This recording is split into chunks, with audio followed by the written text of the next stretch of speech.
Hey everybody, it's Adrian here. Welcome back to Nerd at Heart, and along with me is my co-host Patrick. Great to be here. Happy to see you guys. we like to do a little theme park bashing every now and then. We kind of been having a little bit of thoughts, and we just wanted to share some with you guys. Right around the corner, May 22nd, the opening date for Universal Epic, and we have been kind of hearing grumblings about the prices of Disney. Nothing new, and just hopefully at one point Disney's going to listen to all this. But we kind of posed a question this time. Is Universal setting up to become the king of theme parks? And Patrick and I wanted to talk about it and share our thoughts with you guys. Please, as always, like and subscribe to the channel. You can find us on Facebook, email us, get on YouTube, smash that like and subscribe button, and hit that bell icon so that anytime we post something, you get notified. All right. Well, without any further ado, I say yes. That's it. You think they're really going? I think Universal is poised to be the new king of the mountain. And, as much as I hate it, and I don't hate Universal. Nothing personal to Universal. Nothing against them, yeah. But they certainly have outweaseled the mouse when it comes to doing this. They're going to evenly at least match Disney in number of theme parks soon. They've got three in Orlando, one in California. Do they have one? Just one? And they are now opening one in Las Vegas and one in Texas. And don't forget, don't they have one in Japan? They do have the one in Japan as well. Yeah. Yes. So they're already international as well. We've got that going for them. So, you're not wrong. Now that we're hearing about, Texas opening as well as this Las Vegas horror one, it really looks good on both fronts, especially for Universal, especially from a money-wise standpoint. Yeah. Disney has been suffering, with people coming to the parks because the prices are so high. Yeah. Iger dropped the prices a little bit ago. They stayed low for a little, and then they had to raise them because of inflation. Went for and Universal has continued to stay low. They were low even when Disney dropped their prices down a little. And we're seeing this happening, a lot more often. We're seeing this continue to become a trend where Disney keeps saying, well, we're going to try and lower the prices. We're going to try and lower the price. And I hate to say it, but with everything currently going on with the economy, I don't know how Disney's going to be able to do that. I don't know how they're going to be able to lower anything. As of right now, Disney has kind of put itself in a trap because, because I've brought up the point that didn't Disney really need to do anything right now? Because they are trying to match speed and and create new things that like Universal is doing, but the problem is that Universal has just completely outdone Disney with this by creating a whole new park with multiple lands, and it's absolutely ginormous. They have, if you haven't seen it, we did a little thing where we talked about How to Train Your Dragon, Dart. There's the whole thing, and I know we talked about it, was the Universal Monsters, animatronics, and very lifelike, very real. I think we're still got a thing about food coming out, a little bit notice. Yeah, we've got, each land has its own delectable, food that it's getting specific to that land. And I got to tell you, it looks really good. This is stuff, don't get me wrong, Disney's done that too, where there's some Avatar stuff you can only get in the Avatar side of Animal Kingdom. Yeah. There's some Star Wars food you can only get at Galaxy's Edge.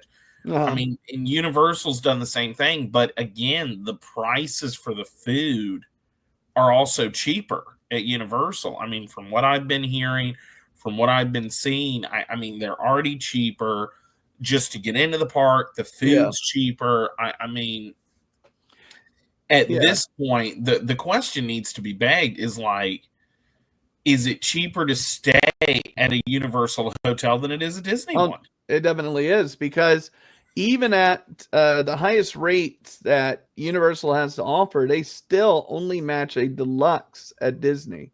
So I'm talking about like staying at Cabana. Yeah, I mean, staying like at the Hard Rock Cafe is it's about as expensive as staying at the Polynesian. Yeah. But their lower budget hotels are just as comparable. They all get the same benefits for the most part. Mm-hmm. I mean, granted, there's some really kind of cool theming that goes with some of the hotels that they have there. Like Portofino is just all like you're staying in Venice. If you go to the Hard Rock Cafe, well, it's a Hard Rock Cafe. It's all about rock and roll, baby, kind of thing. And then on top of that, you have, check them out. And the theming is really good. They all have certain things you can do. And then on top of that, unlike Disney only gives you like a half-hour rope drop, pre-rope drop. Universal gives you an hour. They give you a whole hour prior to rope drop to come in if you stay at their hotels. They just opened 3 more. Yeah, that are all attached with the with Epic. Now they're open. Epic isn't yet. I think they are. I think we're still waiting for one more. Okay, so 2 of them are open. Two of them. Yeah, but I think that one is opening like this month. Yeah, so I mean, at the end of the day, it sounds like Universal, I mean, has beat Disney on every battleground. The only thing that's holding back, in my opinion, true Universal supremacy at this point is Disney has the properties people are more excited about. I mean, if you think about it, Disney has Marvel, they have Star Wars. I mean, they've got a lot of their own original IPs that they've made throughout the years, not to mention whatever Pixar has made. I mean, and then you look at Universal, and don't get me wrong, we're seeing Nintendo World, we're seeing the Dark Universe, we're seeing all kinds of stuff like that, and that's cool, especially if people are into that. I mean, at the same time, though, I mean, I hear that Universal's even shutting down their Fast and the Furious ride. Because it's just it's older, they keep coming out with the movies, and it's just like, oh my god, we got to move this along. Well, and no, I completely agree with you, but at the same time, I mean, Universal on the East Coast has Marvel, whereas Disney and Walt Disney World and all of that, so they have the Marvel stuff, at least for now. And then on top of that, they still have The Simpsons, and they always will have Harry Potter. Yeah. And that's a huge draw. Now, it is. I agree that maybe Disney has a lot more of the recognizable name brand, but I think honestly, it's more of an event. You go to Disney because that's what you do, right? Universal has typically not been the more child-friendly of the parks. That's true. The thing is now with Universal Epic, you're going to have Nintendo World, where you're going to have Donkey Kong and Mario. You're going to have How to Train Your Dragon. Yeah. With flying dragons. They are going to have flying dragons with riders in the park. They're going to have a life-size dragons, cute, funny dragons, walking around. So they pulled out all the stops to try to do this. We're going to start seeing, maybe some footage, captioned, showing rides and things like that. So, but then on top of that, I mean, Universal has done something that Disney doesn't do, is they've tapped into the horror market, reiterating it's not just Epic they're opening. They are building, as they're building one out in Vegas for horror. I mean, horror, that's basically, you have Universal Horror Night available to you long term, Yeah, you're not wrong. And then the one out in Texas is supposed to be more kid oriented. It is. So, and then on top of that, Universal just opened, and I just thought about this. They just opened up their DreamWorks area. Yeah. So now you can go do Shrek. What's the other one that they have out there? They have a few. I mean, DreamWorks has made quite a few things over the years. Shrek being the most prominent, with Shrek 5 on the horizon. Yeah. I mean, at the same time, like you're saying, though Universal has been putting in the work, and then we look across the bow and we look to Disney, and it's like, okay, well, what are you guys doing? And everything Disney has going isn't going to be open for at least another 2 to 3 years. Yeah. Well, and then on top of that, it also is closing down things that people are, maybe some people are a little nostalgic and have emotional attachment with. Mm-hmm. So yeah, because let's see. So like Dinoland USA out in the that's gone. Yeah, that's almost gone. The only thing left is the dinosaur ride, which will stay until next year. Yeah, that will be leaving in 26. Yeah, all of Muppets is going away this summer. Mm-hmm. I mean, they're not like we'll do it in stages like we did the other one. Nah, it's done. Kiss their felted butts goodbye, and they're just like out. Well, not out the door.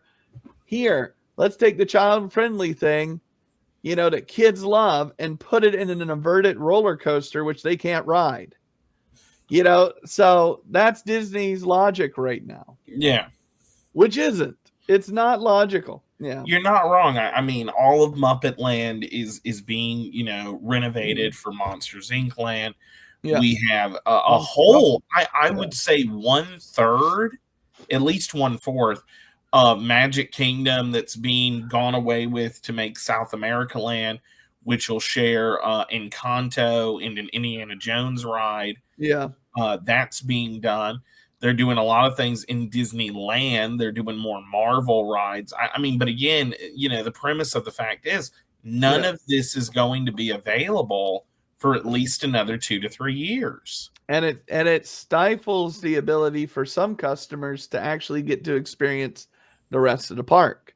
Yeah. So this is a goofy, kind of thing that Disney has done. This is all on the behest of the idea of trying to fight back against some of this epic universe changes. Universal has really done a lot of focus on putting in the investment to build this stuff, Yeah. And I don't just mean the fact that they are building it and putting it there. Universal has taken a little bit more time to actually, change their finances so that this does not affect them in the same way. So they are, whereas Disney is trying to spend money hand over fist, just trying to keep up with them and still, doing all these projects that are sitting out there. I mean, you've got all the movies, they've got, and then on top of that, they bought cruise ships. Yeah, a lot of cruise ships. And that's one of the things. So the Disney cruise fleet went from about 4 ships? Four ships. All the way up to, 13. What is it? 13. Yeah, whopping 13. Total. These are not, ships that cost, a few bucks. So Disney has tried to do all of this growing, leaving the door wide open so that Universal could just walk right in and take their dinner, And, and Universal has not made nearly as many movies.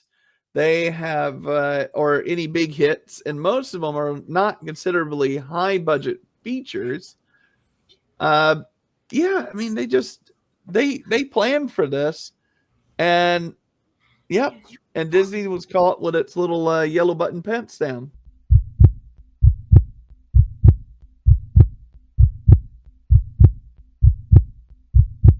Yeah, but no, I mean, I really agree with you. At the end of the day, I mean, it seems like Disney's investing to go onto the high seas, and that's great for them. More Yeah, power to them. It seems like that's where a lot of the money's going, though, because it seems like we've discussed Universal is just supremacy of the land, yeah, supremacy of the theme parks. I mean, this is honestly like I didn't expect Disney to be this much on the back foot with it, yeah, especially with I mean, Universal's opening 2 more parks. They're expanding. They're I mean, other than Epic, it's one in Texas, another in Vegas. I mean, this is really impressive, especially from a company that a lot of people have kind of written off over the years. And at the end of the day, I mean, it's like, what is Disney doing? I mean, people are kind of looking, they're waiting, and it's like, okay, well, Disney, what do you have planned for this year? And there's not much. I mean, there's really not a whole lot. On the Marvel side of things, there's a lot of projects. Star Wars has nothing. yeah, I mean, even for Star Wars Celebration, which is April 18th, I mean, there's 4 panels over not 4 days, yeah, over 3 days. yeah, And it's like, it's okay, well, what is it? It's Andor, which starts that same month. yep, Ahsoka season 2, which yep, okay. The Mandalorian and Grogu, which we already all know is coming. And then the first look at Star Wars Visions Volume 3. yeah, And it's like, okay, while this is cool, I mean, where's the content? I mean, when I thought yeah, Bob Iger said, "Hey, we're gonna pull back on some stuff," I'm thinking, okay, instead of a steak dinner, we're gonna go get some a cheeseburger or something. I yeah, didn't know he meant no. You're gonna be lucky to get like a PB&J sandwich. yeah, I mean, because this is what this is starting to feel like. I mean, yeah, I'm starting to feel hungry for content, and I mean, it's showing. I mean, the theme parks are stagnating. I mean, this is ridiculous. I mean, this is honestly ridiculous. A lot of their IPs aren't making the money they thought it would. Even Captain America, the newest one, Brave New World with Anthony Mackie, I mean, it's done well worldwide, but it hasn't done good at the domestic box office. Disney is suffering because of this. I mean, because at this point, it's like, okay, you've got this fleet of cruise ships coming out. Cool. Awesome. But you have nothing new coming to the parks for 2 to 3 years, yeah, and you're rolling back content to the point where it's looking like a wasteland of a desert. I mean, I'm really sitting here like, where's the stuff? yeah. I Well, mean, yeah. I no, I completely agree with you on that. And the thing is that I mean, I guess ultimately, Disney is playing maybe the long con, because as of right now, Disney is, Universal was always an afterthought, Yeah. but now it's stepped up to the big boys and is basically saying, look, you're coming to Orlando because you want to go to Universal Epic. Yeah. Okay. You want to go to Hogsmeade. You want to go to Diagon Alley or the Ministry of Magic. Yeah. You want to go see Universal Monsters. You want to do all of that stuff. Yeah, I mean, you want to do the Velocicoaster. I mean, they've got Jurassic Park. They're doing stuff with that. Yeah. I mean, I'm really sitting here like, okay, Universal hasn't made anything for TV or theaters in a while. Cool. At the end of the day, though, they're bringing out a ton of parks, a ton of food, and a ton of rides. Yeah. I look to Disney and I'm like, not only are you guys cutting back on content across the board, but there's nothing new at the parks. I mean, even for Season of the Force, which is, the month of May, Disney's coming out with literally a bunch of stuff to get a drink in or a popcorn bucket Yeah. or something to this. It's like 9 or 12 items. And I'm sitting here and I'm like, okay, while this stuff is kind of cool, it's overpriced. And it's like, Yeah. yes, a Death Star popcorn bucket for, $50-$60. Yeah. I mean, that's great and all, but at the same time, it's going to be the same popcorn in it. Yeah. Well, And, these are only going to be offered at Disneyland. We're not going to see yeah. these at Disney World. Well, and it's just, I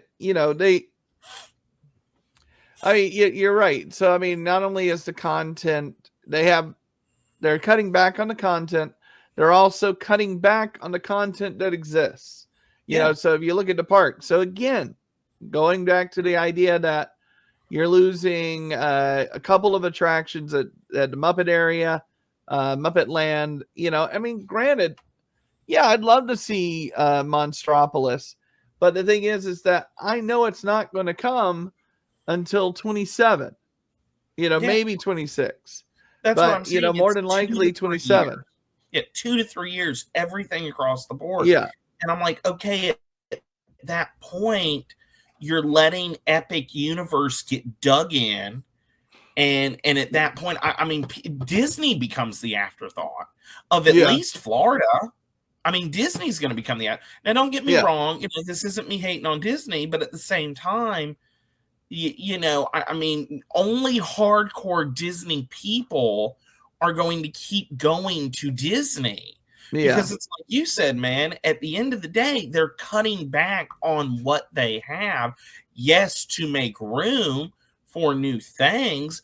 But at this point, I mean, they've shut down Big Thunder Mountain. It's on a year of maintenance. That's one of the biggest rides at Disney World. Won't open until January. Yeah. Maybe February, actually. Yeah. I mean, for maintenance. It's being shut down for a year for maintenance. They're, getting rid of the entirety, a fourth of, Animal Kingdom with Dinoland USA, the dinosaur ride, revamping that entirely. They're getting rid of the entire subset of Hollywood Studios, of Muppet Land. Aerosmith is going to have to go down to make it into, Muppet Mayhem. I mean, so Aerosmith goes down, Muppet Land goes down so that they can be rebranded. And it's like, okay, though, don't get me wrong, Muppet, 3D Vision is a walk-on usually. It's a show, but it's something to get out of the heat. It's something to go sit down for 30 minutes. With, Aerosmith, that's one of the top rides there. I mean, now that's down. Yep. And I feel like they just got Epcot back up and running because it had so many things that they were trying to do with it. Yeah, doing all that Communicore Hall development. And now they've reopened that side. And I'm like, okay, cool. And again, that took them like 5 years to get Epcot back in the game. Yeah. Because they completely redid it. Well, and part of Epcot's big pull are the different festivals that happen throughout the year. It's much more science and cultural oriented, which is great. That's the one. That's the one. Yeah, I mean, granted, I am a huge Figment fan. I have an original Figment doll that sits, on my desk right now. But at the same time, he's not pulling people to the park. No, I mean, not at all. Now, that being said, I know Josh Gad said that he wanted to do a Figment thing, and I thought that'd be cool. But aside from that, until that happens, and Josh Gad has made them $1 billion being Figment in a movie, then that's it.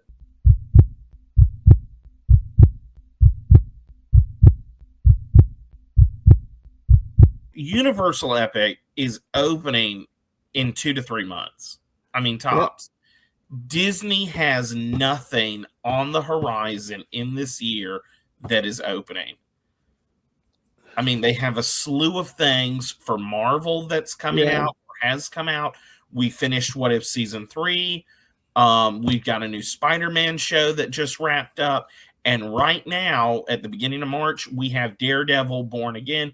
which, they've already released 2 episodes, and that looks amazing. I mean, it looks great. It's still gritty. It's still, dark, action-packed, but it's good. At the same time, though, other than Marvel, Disney has really chopped everything else off at the knees. We're hearing that Disney just got rid of a bunch of people from their Vancouver animation studio. We're hearing that they just scrapped an entire Disney Plus original series, which was going to be about Tiana, the Princess and the Frog. Yep.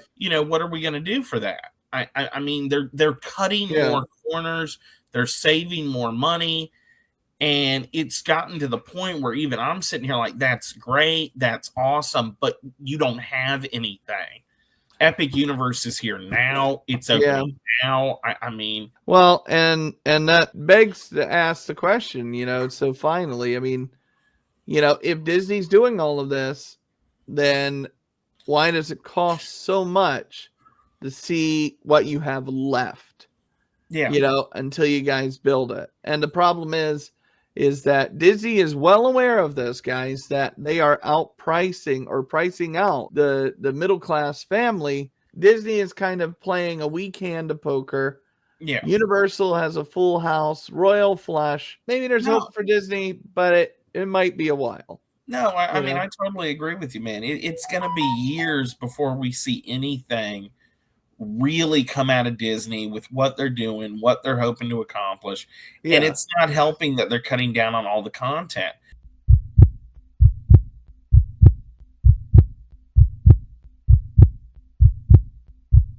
I mean, ultimately, that's what we wanted to do, is just kind of gripe a little bit about this. I totally agree with you. It just makes no sense. And I think maybe, again, it comes back to the idea, maybe it's not that it doesn't make so much sense, as much as we are just frustrated to see Disney kind of going through this. So no, I mean, it's very frustrating. I mean, it's like, we've been talking about, they're cutting down what the content they're creating. They're cutting down, what all we're doing. I mean, it really does suck with what all's happening. I mean, at the end of the day, I mean, we're watching these really great parks get dismantled. They're not going to have anything else done up for another 2 to 3 years. I mean, they're finally doing things people have been asking for years, which, like bringing Luke, bringing R2-D2. I mean, okay, but why did that take so long? And now we're seeing Disney kind of scramble to do something because they know they're about to take a hit. It's cheaper to go to Epic. It's cheaper to get a hotel there. It's cheaper across the board. I mean, you're going to have families that, okay, come summer, where are we going for the year? And it's like you said, Disney's already classed the middle class families out. Yeah. These families are going to go to Epic. At the end of the day, like I said, though, it just goes to show, I don't think Disney really knew, like you said earlier, when we've been talking, how hard Universal came to play the game now. I mean, I don't think they've realized at all that Universal's, a big boy on campus now. And this shows. I mean, this really shows. I think maybe what it is that Disney has kind of gotten a little out of touch with everybody. Maybe it's time to start thinking about the customer's experience. It's I think at this point, they're kind of they're behind the 8 ball. The cruise thing may pan out for them in a while, but I mean, there's other cruise companies out there, so it's not like Disney has the market on one thing, and that's Disney. And that's gonna be crazy to fall behind, somebody else. But we'll see what happens. Too little, too late, Disney. Yeah, right. I mean, way too little, way too late. But, at the end, we still love Disney. We're excited for Epic Universe. This has just been us, kind of spitballing around what's going on. But again, I'm Patrick. That's my co-host Adrian, and we hope to see you guys later. All right, guys, take it easy. See ya. Peace. Bye.